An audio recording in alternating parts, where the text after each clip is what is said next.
merenungkan kehidupan saya selanjutnya. Karena kehidupan saya adalah seorang pemulung.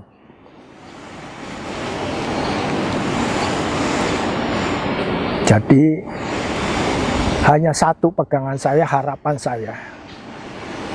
Saya hanya satu harapan saya mengharapkan pada Tuhan Yesus. Kasih karunia Tuhan Yesus itu dinyatakan. Dan Tuhan Yesus tidak pernah berdusta, berbohong. Tuhan Yesus berkali-kali mengatakan, jangan takut, jangan takut, jangan takut Umar. Aku akan menyertai engkau. Sampai kapan Tuhan? Sampai akhir zaman, bukan akhir hayat saya, sampai akhir zaman. Yang benar Pak Umar, itu semua jawabannya ada di Alkitab. Bagaimana pertama kali Bapak mengenal Tuhan Yesus, Pak? Saya sendiri juga heran, bingung, mengapa saya bisa menjadi manusia, istilahnya manusia penjilat, tidak komitmen. Tadinya saya yakin kalau inna dina indahil Islam itu benar-benar nyata. Tapi Tuhan Yesus sendiri yang menjawab dengan jawaban di Yohanes 14 ayat 6, yang mana kira-kira semuanya saudara-saudara kita bisa membaca di Alkitab. Yohanes 14 ayat 6 itu. Itulah dina sirotol mustaqim. Ya kana budu ya kana stain. Dina sirotol mustaqim. Itu kerap kali ditanyakan dan sudah kerap kali dijawab sama Tuhan Yesus. Dan saya pada mulanya adalah nggak yakin, nggak percaya. Saya nggak percaya. Tapi karena itu kebesaran Tuhan Yesus, kemuliaan Tuhan Yesus dinyatakan, terbukti, sekarang inilah saya benar-benar mengenal Tuhan Yesus yang sebenarnya. Perlu saya buktikan, saya nyatakan, saya anukan, karena ini benar-benar pengalaman hidup saya, tidak rekayasa, tidak saya buat-buat. Saya hingga bisa merubah puji-pujian saya dulu puji-pujian saya adalah Allahumma sholli ala Muhammad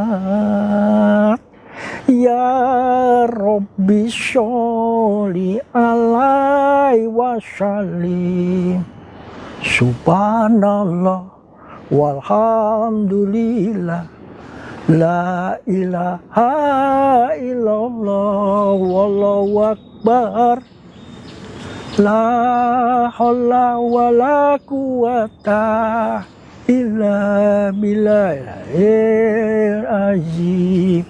Nah sekarang sama Tuhan Yesus heran saya, lidah saya kok bisa memuji Tuhan Yesus dengan bahasa yang asing lagi. Saya kalau ditanya juga nggak ngerti apa artinya.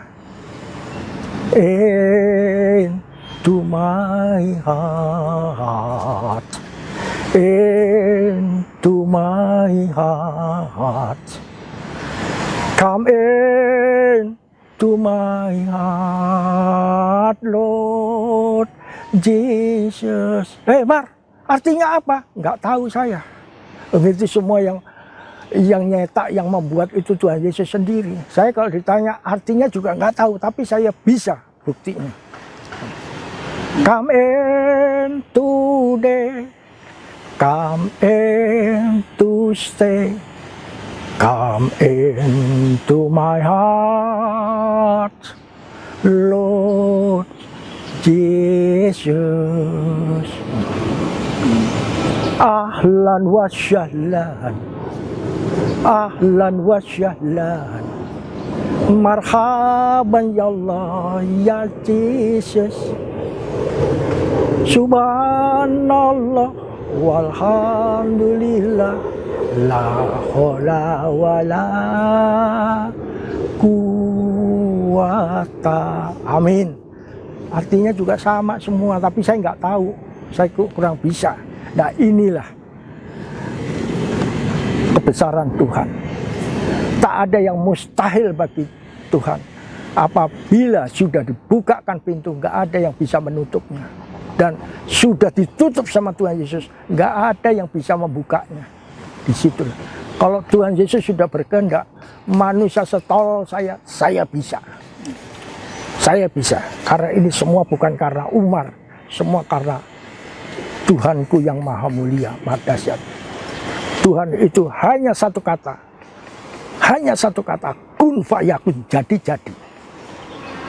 Gak ada yang bisa menanding. Kalau pengalaman pribadi Pak Umar, ketemu Tuhan itu seperti apa? Jadi gini Pak, kok bisa berubah total gitu loh Bapak, kan? Nah, bagaimana pengalaman pribadi Bapak? Saya sendiri heran.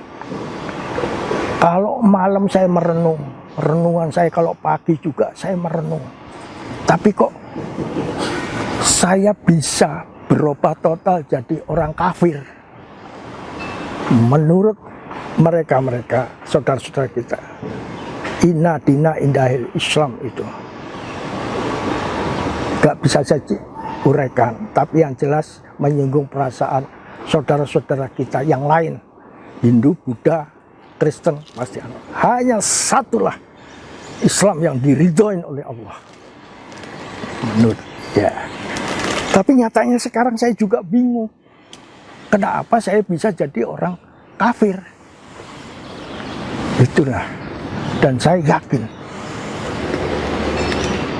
seyakin-yakinnya kalau Tuhan Yesus itu sekarang ini masih hidup dan masih mendampingin saya di kiri kanan saya. Dijanji Tuhan Yesus, tenang Umar, maju terus, aku menyertai engkau. Tuhan Yesus, saya yakin janji Tuhan Yesus itu nggak pernah bohong.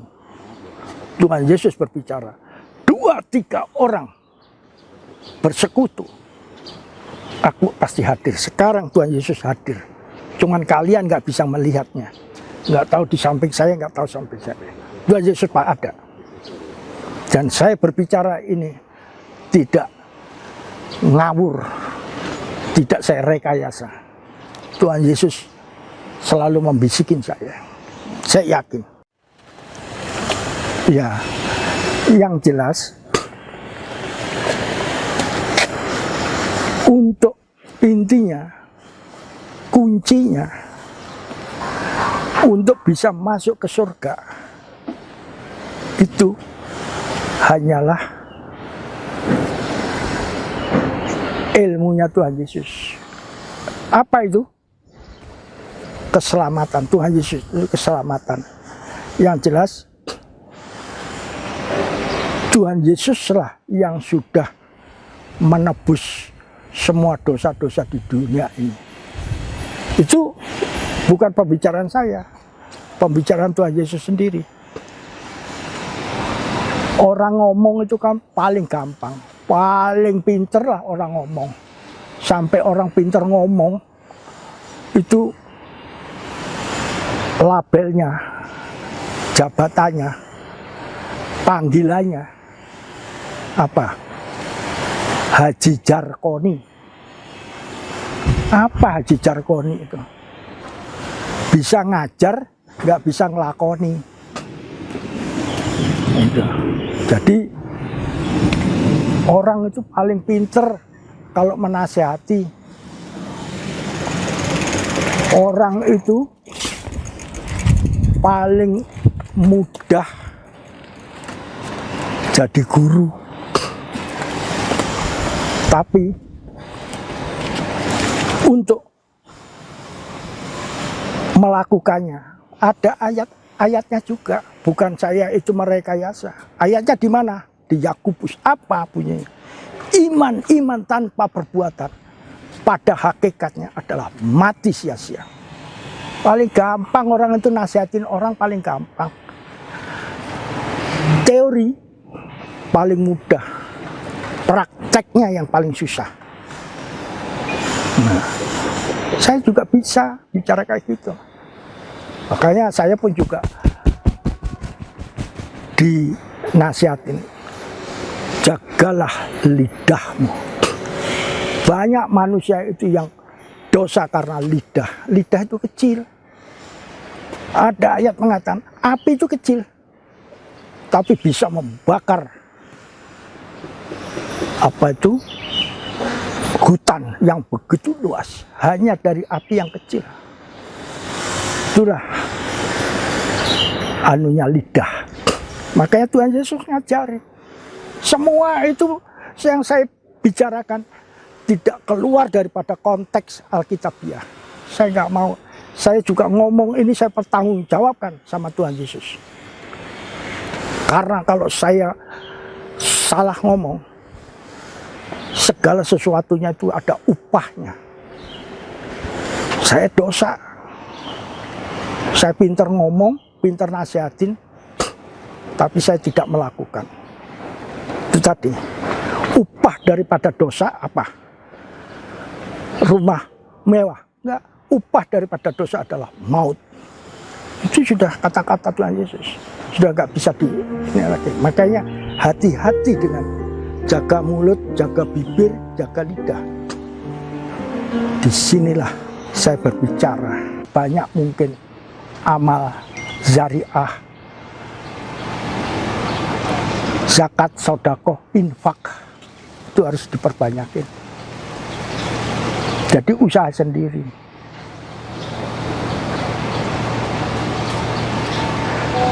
Makanya ada ayat kalau dulu lakum dinukum waliyadin. Apa lakum dinukum waliyadin itu apa? Yaitu masing-masing nafsi-nafsi. Namun kalau sekarang itu sudah enak. Enaknya gimana? Udah ditanggung Tuhan Yesus. Nanti saya ada lagu yang enak. Iramanya pun juga enak. Saya ada rekamannya, cuman saya kurang bisa. Siapa yang tak pernah berbuat dosa, siapa yang tak pernah berbuat salah, mari datang kepada Yesus. Dia akan mengampunimu. Oh, Masya Allah. Itu semua itu Tuhan Yesus lah. Sudah ditanggung. Nggak usah kamu zakat, sodako, infak. Kamu pelit pun juga Tuhan Yesus sudah tahu. Tahu semua. Contohnya, wanita, aku nggak punya suami Tuhan. Oh iya, sekarang nggak punya suami. Tapi suamimu itu sudah 6. Tuhan Yesus tahu. Jangan ngebohong sama Tuhan Yesus. Tuhan Yesus maha tahu. Dia minta orang Samaria mungkin. Yang dikatakan sekarang kau nggak punya suami, tapi suamimu sudah 6. Sampai nyembah ini. Benar-benar Tuhan tahu, dan Tuhan Yesus tahu.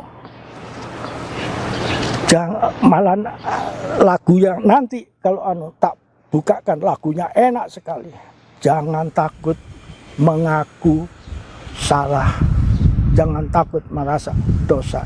Tuhan Yesus akan mengampuninya. Tuhan Yesus maha kasih. Kasih dengan apa?